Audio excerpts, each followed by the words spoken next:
You have become involved in some courses in Iceland. Yes. While you were here, of course, you started you did some work on iSave. You wrote articles about iSave. Yes. And now you are involved with Björk. Yes. And different people with the Magma affair. Yes. And you are vehemently opposed to this Magma deal, I think. Yes, I hope that we will be able to explain that this is a stupid thing for Iceland to do. And my part of it is to tell that the European regulation do not ask for this. There is not such a thing as an obligation to privatize the energy sector. There were exceptions foreseen in the law for countries like Iceland. Yes.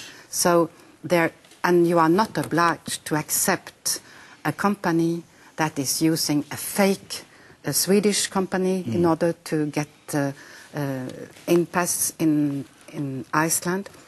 And I think this is very important. Yeah. This project was set up by the same people who privatized your banking system, who made it a bubble that ruined people.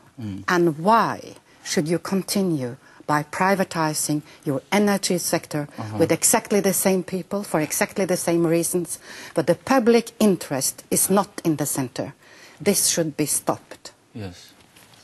But you say, and this is an important point, that this is not something that Europe dictates. No, not at all.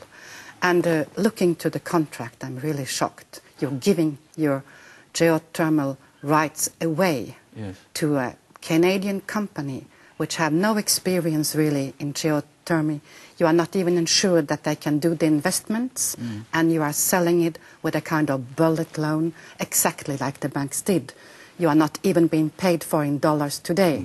So this is bad business, isn't it? Yes. And there you have, because I have to mention that when I first contacted you, you had two demands. You wanted to meet Björk and you wanted to meet Vigdis. Yes. I could deliver Vigdis very early on. Well, we met Vigdis. Yes. And but you didn't meet Björk until much later. No, but I think it was wonderful.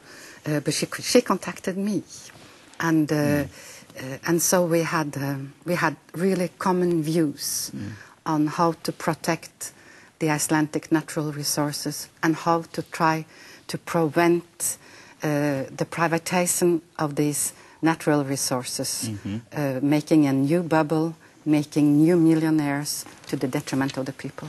Yes. And so you have had discussions with Björk. And this I couldn't do as long as I was an advisor to the special prosecutor. But as from now on, I'm not anymore, then I can also speak up about the Magma case. Yes.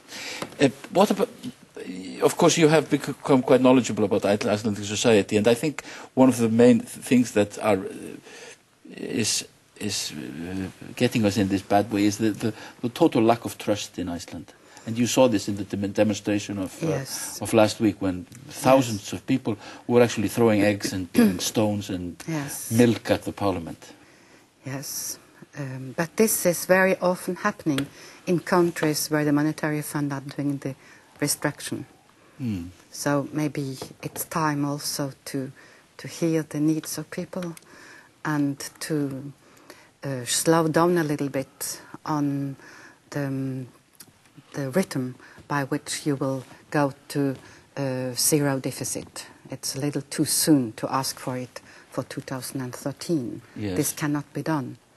And when you look to the OECD figures of the OECD countries' total indebtedness in public debt and in private debt, Iceland is like on a map.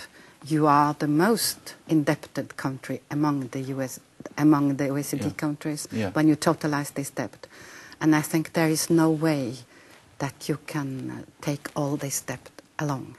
So you think that it will have to be written off? Yes, some of it, I think. Yes. So you think we are in that, the IMF program is too tight? I think it's too tight. And do you think that we should kick the IMF out, or? Well, I think you need funding also. So it's between it's realpolitik, and you have to listen to the needs of people, and you have to comply also with some of the requirements, but you should maybe have more time. I think what is important for the market is to see that you are going in the right direction, getting the deficit down, but you can master the time. You do not need to comply with the time. And then in international negotiations, maybe we should start from the situation where you are. The interesting thing today is not to know why it is like this. It is like this. And we want Iceland to be there with Icelanders in it. And we want you to stay a wonderful nation with your geopolitical importance. And we don't want you to have conditions that might make the Icelanders leave.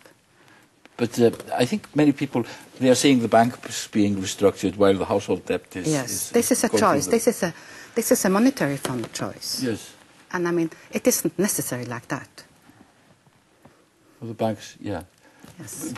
Giving new life to the banks, that would... And I think there is a term in between. Yeah. Yes. And solutions should be found to allow people to stay in their homes.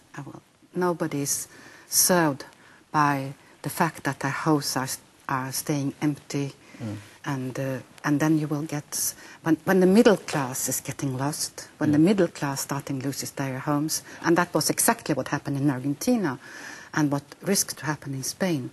This is really a political issue, and here we need political will. Yes. But I think it's an impossible situation when people think it's normal to go out on the streets and throw things at the parliament. In Icelandic history, this is, of course, quite unique. Yes, but also because, like in nearly all the Western countries, people had lost interest in politics. Yes. And I think the wonderful thing here is that people are taking politics back again.